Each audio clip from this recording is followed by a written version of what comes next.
In a matter of minutes, paradise turned into a battlefield against nature. A wall of water rose on the horizon, swallowing everything with unimaginable force. Amid screams and debris, a school bus was swept away like a toy, and inside it, a trapped boy, gasping for air, saw death approaching. But something, or someone, pulled him out at the last second. What happened next defies any explanation. March 14th, 2025. In Tsunami, the sun rose like any other day, painting the sky in shades of orange as the breeze carried the fresh scent of the sea. The small coastal town followed its tranquil routine, as if it lived by its own calendar, immune to the world's rush.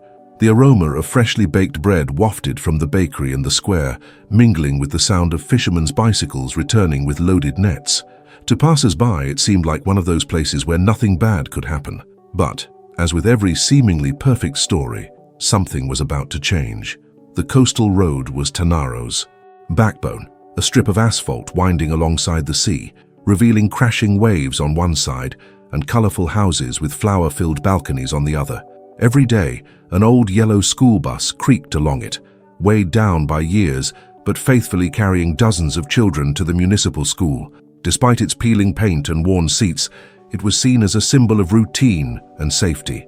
That morning, however, the asphalt held more than footsteps and wheels.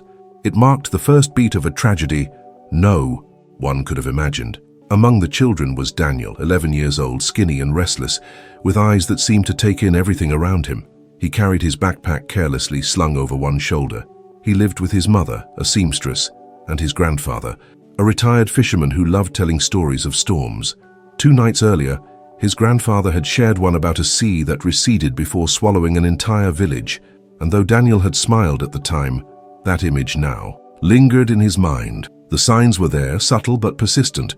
Fishermen grumbled about dead fish washing up on the shore, unmarked by wounds. The sea seemed to have pulled back, as if taking a step backward. Children played in the wet sand where water would normally cover their feet, laughing without sensing the danger. From the bus window, Daniel watched, a faint but nagging unease settling in. Inside the bus, conversations revolved around tests, games, and plans for the afternoon. Nothing suggested anything extraordinary was about to happen. But for those who listened, nature was already shouting its warnings. The wind blew in short, uneven gusts. Seagulls flew lower, letting out sharp, almost impatient cries.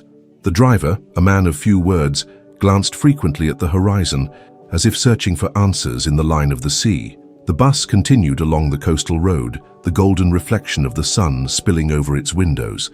Boats returned early, cutting through the seas. Surface in unsettling silence. In the distance, an older fisherman stood on the pier, staring fixedly at the horizon, as if expecting to see something. Perhaps he knew, perhaps he only felt it.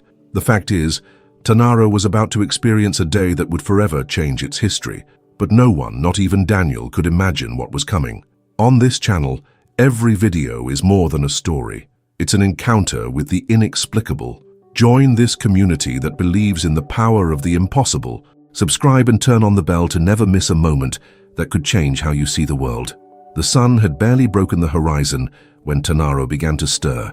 The breeze carried the scent of the sea and the aroma of coffee from homes. Doors opened, children dragged backpacks, parents and grandparents waved from sidewalks. It was a day that, at first glance, promised to be like any other. But beneath this apparent normalcy, something imperceptible to many was already in motion, setting the stage for an event that would be etched into the town's memory. On the main street, the old school bus waited. Its faded yellow reflected the soft morning light, while the sound of children's chatter and slamming doors composed a familiar soundtrack. Drivers moved calmly through the streets, exchanging lazy waves. Yet there was a detail most overlooked, but Daniel noticed, an uneasy feeling that the day carried something out of the ordinary. Seated near the window, Daniel was quieter than usual. His gaze drifted between house facades and the sky, which that day seemed slightly hazy, as if a thin veil covered the blue. There was no rush in his movements, but also none of the usual excitement for recess plans. The conversation with his grandfather about seas receding before great tragedies flashed back in fragments, and though he didn't understand why, his unease grew. The silence was broken by a strange, deep, low sound from afar. It wasn't the noise of a boat or port machinery. It sounded like a thunderclap lost from a storm, echoing beneath the water's surface. Some passengers looked up, trying to pinpoint its source. The driver, brow furrowed, slightly adjusted the rearview mirror as if wanting to see something on the horizon. No comments were made, but a brief discomfort spread. On the sidewalks near the sea, fishermen paused to watch the waterline. The sound persisted, intermittent, and with each repetition, it seemed a little closer. A woman selling fruit remarked that the wind was shifting direction too quickly. Children, oblivious to any risk, continued their chatter and laughter inside the bus, unaware that their routine was about to be torn apart. As the bus moved along the coastal road, Daniel pressed his forehead against the cold window. The salty smell was stronger, and a thin layer of fog began to form over the water, distorting the morning's colors. The deep sound of the sea seemed to follow every meter traveled, as if warning that this day, despite starting like any other, would not end that way. Have you ever noticed a strange detail on an ordinary day that later made sense? Share your experience in the comments. It might be more like this story than you think. The deep sound from the sea grew clearer with each second, until the driver, in an instinctive gesture, glanced at the horizon. There, where the delicate line usually separated the blue sky from the dark green ocean, something different was emerging. A dense, dark band that didn't belong to the usual scene. At first it seemed just a strange shadow, as if a cloud had leaned over the sea, but as seconds passed, the shadow took shape, height, and motion, as if the water itself were rising to challenge the sky. Passengers began to notice. Heads turned in sync, eyes fixed on the mass growing with disturbing speed. A heavy silence filled the bus, broken only by the engine's hum and the muffled sound of tires on asphalt. It was like watching a giant awaken, and no one could look away. The line, once distant, now showed clearer outlines. Dark green mixed with brown, white foam forming at the top, like the teeth of a monster, ready to devour whatever lay ahead. The sound changed. It was no longer just the underground thunder heard minutes before. Now there was a continuous deep roar that seemed to vibrate in the chest. The wind blew harder, carrying salt spray to the windows. Children pressed their faces against the glass, trying to understand what they saw. Adults exchanged quick glances, seeking confirmation that this couldn't be real. It was a moment when no one needed to speak to feel the weight of the threat. The driver, hands steady on the wheel, instinctively accelerated, but the narrow, winding road offered few options. Screams began to rise, mixed with hurried orders and short breaths. Instinct said to flee, but the speed at which the liquid wall approached made it clear. There was no safe direction. It was like trying to escape a derailed train on the same tracks.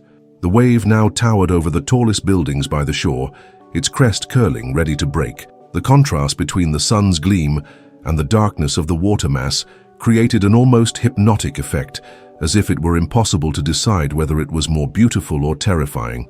The sounds inside the bus were no longer conversations. They were hurried prayers, stifled sobs, and a cutting silence between each breath. Everyone knew, even without saying, that they faced something human strength could never stop. If you suddenly saw a giant wave rising on the horizon and realized it was coming straight for you, what would your first instinct be? Write in the comments. Let's see how many here would react like you. The moment that seemed suspended in air ended with a deafening crash. The wall of water hit the bus's side like a stone fist, making the entire structure shudder. The impact didn't just come from outside. It felt like the sound exploded inside the chest, vibrating in the bones. Windows shattered in sequence, sending shards mixed with violent surges of salt water. In an instant, the dry, noisy environment was replaced by a liquid, dense, suffocating world. The current's pressure left no time for organized reaction. Water poured through windows and the front door with such crushing force that seats became traps, pinning legs and backpacks. It was impossible to distinguish screams from splashes, voices from metallic snaps. Children clung to seatbacks, but hands slipped as if trying to grip soapy glass. Each second felt like a minute, and each movement demanded more effort than the body could give. The bus began sliding backward, not by its wheels, but because the water mass dragged it like paper. The vehicle spun uncontrollably, crashing against retaining walls, broken poles, and debris from boats now floating like toy pieces. Each collision sent a new jolt through the interior, and the remaining air grew scarcer. Salt burned eyes and throats, and the world seemed reduced to two colors, metal gray and murky green water. Inside the bus, survival instinct turned every second into a battle. Small hands pushed against the water's surface, trying to break free, while feet kicked at backpacks desperate to escape. The noise outside was deafening chaos, wood splintering, glass shattering, and the sea's relentless roar like an animal refusing to release its prey. Some seats broke loose, floating awkwardly and blocking passages. It was a deadly maze, and every escape route seemed to close before it could be found. The sense of helplessness was suffocating. There were no heroes to open the door, no time to organize a rescue. The bus was now a capsule spinning in a whirlpool, with the current dictating every move. Amid the chaos, a child's desperate gaze met another's, and even without words, there was a silent understanding. They were all in the hands of something far greater than themselves. The tsunami's force had turned the bus into an improvised survival capsule. Inside, the driver fought his own fear, using every second to save as many lives as possible. Amid the waves shaking the vehicle and debris crashing against its sides, he found a way to open a window and, with near superhuman effort, pushed children out. Some were placed on pieces of wood, doors torn from houses, or floating furniture, turning debris into small islands of hope. Each rescue felt like a victory against an invisible enemy. Screams and cries mixed with the deafening sound of invading water. Exhausted, the driver pressed on. Small arms were pulled with force, soaked clothes gripped as a last anchor. One by one, the younger passengers escaped. There was no choice. The priority was keeping them above the surface, even without knowing where the current would take them. In that moment, one man's courage became the thin line between life and tragedy, but not everyone could follow. At the back of the bus, Daniel fought a silent battle. Trying to climb with the others, he felt his foot caught. The backpack strap had tangled tightly in the seatbelt, creating an impossible knot to untie in the rush and current's force. The water reached his chin, the weight of soaked fabric hindering every move. Trembling hands tried to free the tangle, but the pressure and biting cold robbed his fingers of precision. The water rose fast. Within seconds, his mouth found no air. The surrounding sound dulled, turning into a muffled echo as if the world were on the other side of a thick wall. His body floated partially, pulled by the water's force, but his leg remained trapped. His vision blurred. Colors merged into greens and grays, while beams of light flickered on the distant surface. In that liquid darkness, thoughts collided. Memories of his mother making coffee, his grandfather adjusting his hat before heading to the yard, the neighbor's dog running down the street. Simple but vivid images, as if his brain chose to preserve the most ordinary moments. The warmth of family contrasted with the relentless cold spreading through his muscles, and a sense of surrender began to weigh. Yet, a primal instinct, a spark, insisted on fighting, even as every cell begged for air. His body thrashed in short, desperate movements, reaching for a surface that seemed ever farther. Each second dragged like minutes, and the world narrowed to two goals: free his foot and breathe again. Nothing else mattered. There was no more bus noise, water or screams, just the dull thud of his own heart, slow and heavy, as if trying to push time backward. His body no longer responded with the same strength. Movements grew slow, almost automatic, as the cold seeped into his joints. The world was a mix of darkness and distorted light beams through the water. The weight in his chest grew, and surrender loomed like an inevitable shadow. It was at that critical moment that something broke through the void. A sudden pressure gripped his left arm. It wasn't an impact or stray debris. It was a human touch, warm, firm, secure. The contrast with the icy water was so stark it seemed unreal. The force conveyed a silent message, almost audible. "You're not staying here." With seemingly no effort, his body was pulled forward and the water's resistance seemed to yield. The movement was guided, precise, dodging every obstacle, as if the guide knew the bus's flooded interior by heart. It passed close to a loose seat, avoided metal bars, and navigated around backpacks floating, tethered to torn fabric. It all happened in seconds, but each second carried the weight of a minute. The destination became clear, a side window, completely shattered, its sharp edges reflecting the faint light filtering in. The grip on his arm tightened, and with a precise thrust his body was propelled toward the opening. The moment of crossing felt like passing an invisible boundary. The metal barrier was left behind, and the water around him seemed to shift in rhythm. Then the window was behind him, and the world outside revealed itself. What do you think was holding Daniel? Share your theory in the comments and see if others think like you. His awakening was slow, like returning from a deep dream. First came the awareness of lying on something solid, rough and uneven, a partially destroyed warehouse roof. The sound of the roaring sea was still there, but muffled, as if an invisible barrier separated the chaos from that small patch of safety. Water raged below, carrying debris from houses, boat fragments and entire pieces of furniture, but nothing touched the spot where his body rested. The air was heavy with the sharp smell of salt, enough to burn his nostrils. Yet, there was a strange comfort. The cold that should have cut to the bone wasn't there. The wind blew, but it seemed to lose strength before touching his skin, as if something enveloped him in an invisible cocoon. It was as if the same force that pulled him from. The bus was still there beside him, unseen but guarding him from harm. His eyes scanned the surroundings. The roof he lay on didn't seem sturdy enough to hold his weight for long, yet it didn't give. The sound of waves echoed loudly, and white foam rose and fell in a hypnotic rhythm. In the distance, cries for help, sirens cutting through the wind, and a boat's intermittent whistle. Everything pointed to destruction, but in that small space, there was an almost inexplicable peace. With each breath, the warmth remained constant. It didn't come from the sun hidden under a heavy gray sky, but from within and without, as if someone had draped an invisible blanket over him. The feeling wasn't just physical, it was emotional. A weight lifted from his shoulders, and even amid the surrounding tragedy, there was a silent certainty that his life wasn't about to end there. His mind sought answers. Where was the hand that pulled him through the window? Why was no one around? No boat, no person. It was as if that presence had retreated to a place eyes couldn't reach, leaving a trail of care to guide him to the right moment. Every gust of wind that didn't chill, every wave that didn't rise high enough to reach him, felt like a clear sign that something was still intervening. Time passed strangely. Minutes could have been seconds or hours.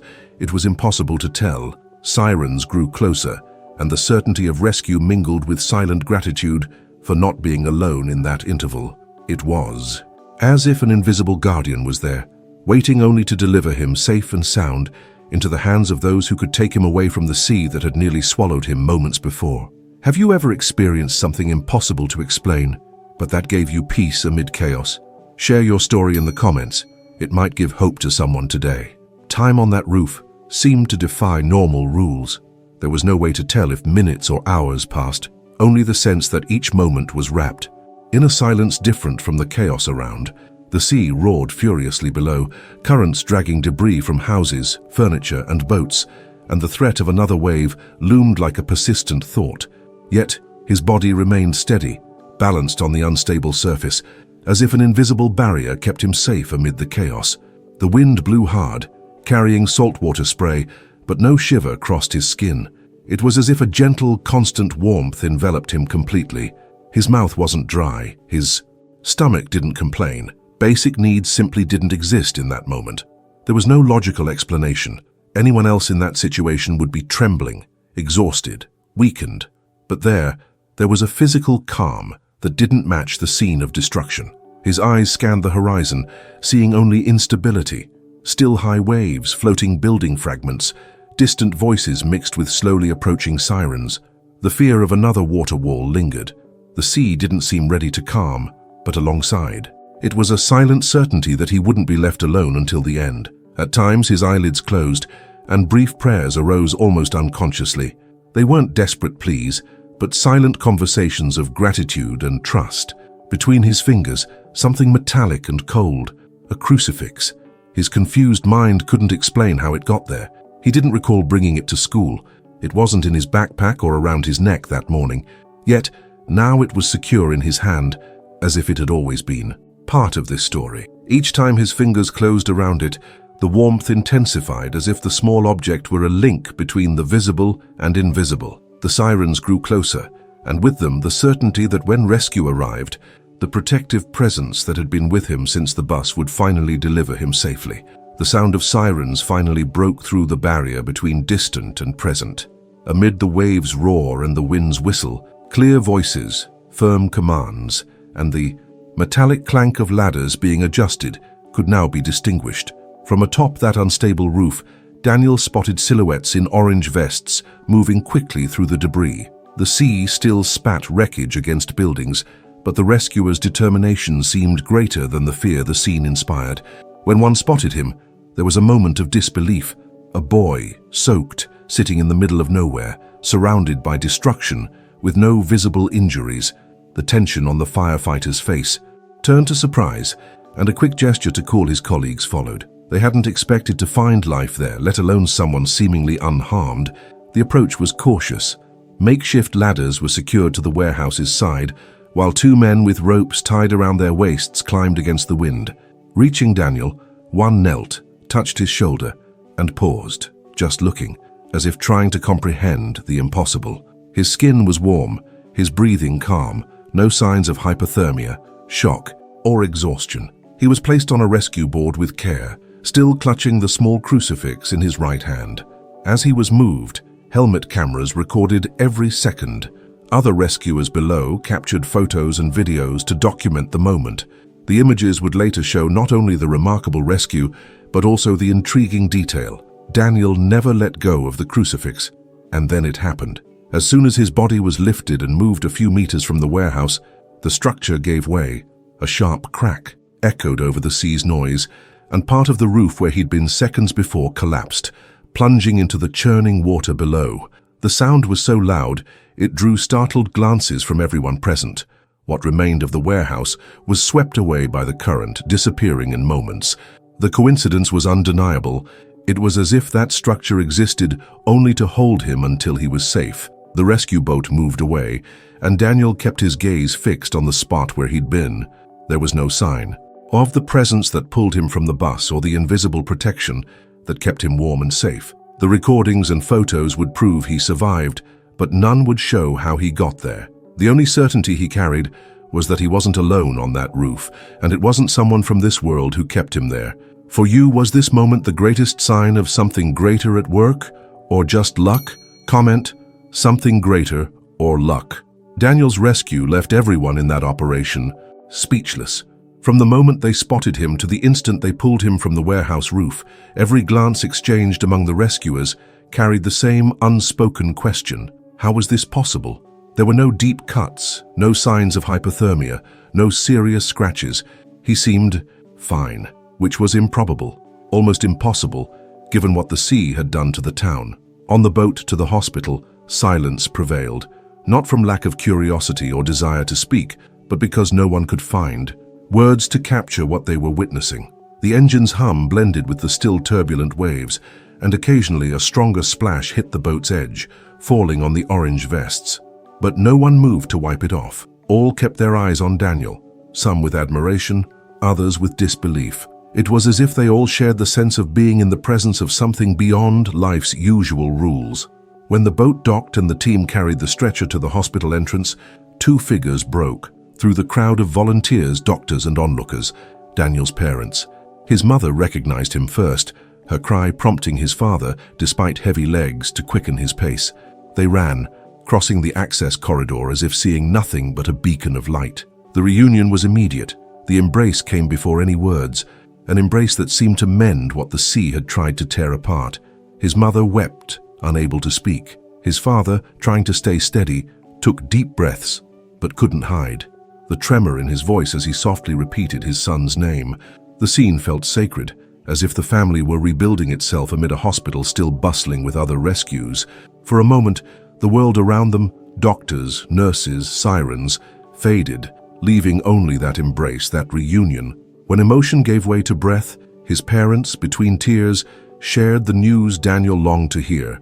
All his schoolmates had survived. The driver, whom they called a hero, had managed to place them on floating wood and furniture, keeping them afloat until rescue teams arrived.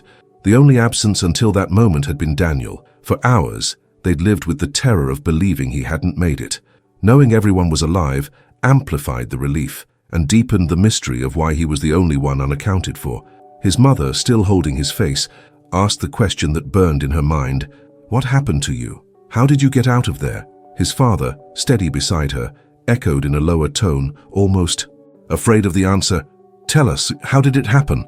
Daniel took a deep breath. He looked from one to the other, as if needing to confirm it was safe to tell the truth. Then he began. He spoke of trying to escape with the others, but being trapped by his backpack, the water rising fast, his vision blurring, the weight in his chest signaling the end. And at the moment he thought he had no strength left, he felt a hand, warm, firm, secure, grip his arm and pull him. He described being guided through the bus's interior, dodging loose seats, metal bars and torn fabric until reaching a broken window. He said he didn't see who held him, heard no voice, but knew the presence understood the path. And even after escaping to the warehouse roof, that same force stayed, keeping him warm, protected and at peace until human rescue arrived. Daniel took a deep breath before continuing his story. His eyes, slightly teary, drifted for a moment to a distant point in the room, as if returning to that frozen moment in time. His voice trembled, but each word carried the weight of something beyond mere memory. It resonated in the spirit.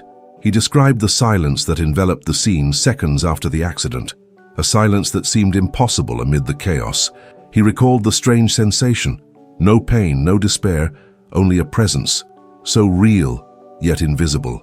I didn't see anyone, but I felt I wasn't alone.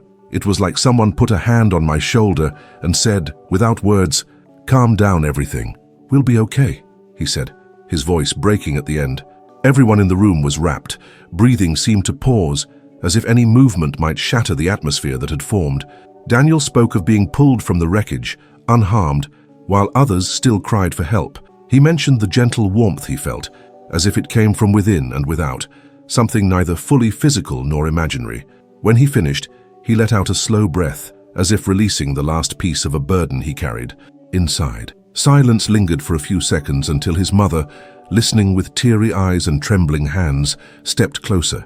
She held his face, looked deep into his eyes, and said with a choked but firm voice, "It was God, my son. God protected you. God sent an angel to watch over you." Her words weren't just comfort, they were a confirmation, as if her maternal voice provided the key to make everything make sense. Daniel didn't respond immediately, but those present saw it. His gaze changed. It was no longer just the memory of an accident. It was the certainty that that day had been an encounter, formless yet divine, with something greater. And perhaps that's the message everyone needed to hear. Miracles don't always arrive with trumpets or blinding lights. Sometimes they come in silence, at the exact moment we think there's no way out, sent by a God who is never late. Daniel remained the same 10-year-old boy who loved playing in the street, running with friends and asking questions about everything. But now there was something different in his gaze. He carried a purpose. Deep in his heart, he knew something in the heavens had reached out to protect him, and he needed to honor that gift. The family, once divided by commitments and rushed routines, began to come together more. They started attending church together, not out of obligation, but because each new dawn was a chance to thank God for what he had done in their lives. His mother still repeated the phrase that became part of their story. It was God, my son, God protected you. And his father, now more present, seemed to grasp the value of every moment with those he loved. Daniel didn't keep his experience to himself. He began comforting others facing pain and uncertainty. With a simple yet convicted manner, he shared what happened and directed every conversation to the same point: the certainty of a vigilant God who cares for both spirit and body. Many people, previously living without purpose or doubting a watchful God, were touched by his and his family's testimony. Lives began to change. Hardened hearts returned to prayer. Homes marked by indifference rediscovered love. All because a 10-year-old boy chose not to keep his story to himself. And if Daniel's story has touched your heart, I invite you to join me in a prayer. Lord, just as you were with Daniel, protect me from all harm, from dangers I see and those I cannot. Thank you for daily deliverances. May I perceive your protection in every detail of my days. Dear God, let me know you more and live a life with you. In Jesus' name, amen. Some stories aren't just about surviving, but about the mystery that lingers when everything should have ended. Daniel didn't return to tell a heroic tale of his own. He returned to remind us that, even in absolute chaos, there's a silent care that persists until the last moment. Because when life is protected by something unseen, even the sea understands it must retreat. And when a son returns to his family's arms, the whole world bows before the strength of a love that never breaks. New stories are coming. Click the video below and dive into the next emotion. Until then.